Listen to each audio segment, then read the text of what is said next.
Bonsoir tout le monde. Je viens de terminer un livre pour enfants, un livre de Roald Dahl. Je pense que ça se prononce comme ça, je vous le montre, hein.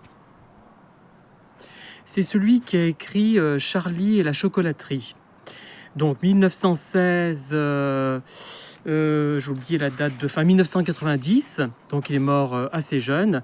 Donc c'est un auteur à succès. Une partie d'ailleurs des bénéfices qu'il engrangeait allait à des associations caritatives destinées à sauver des enfants. Alors donc Mathilda, c'est même bien divertissant.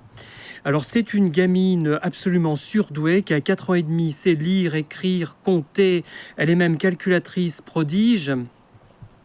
Et elle lit les grands classiques de Dickens à 4 ans et demi, 5 ans, donc elle est absolument miraculeusement douée.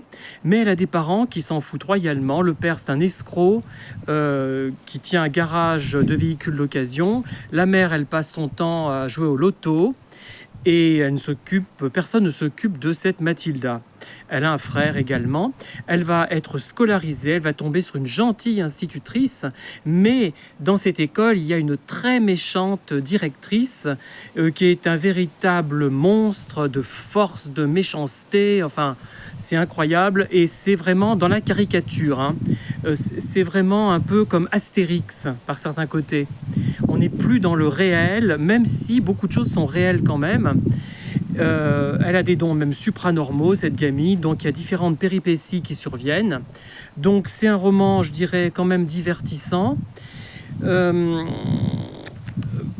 qu'un adulte peut lire avec un certain plaisir, mais il ne faut pas craindre les excès de la caricature. Et on se dit au bout d'un moment, mais c'est pas possible, j'étais le seul gamin à ne pas être doué. Ils sont toujours géniaux, ces gamins, dans les bouquins. Regardez Alice Roy.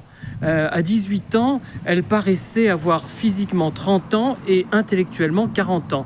Et une femme de 40 ans très cultivée et très érudite qui aurait eu 3 ou 4 doctorats.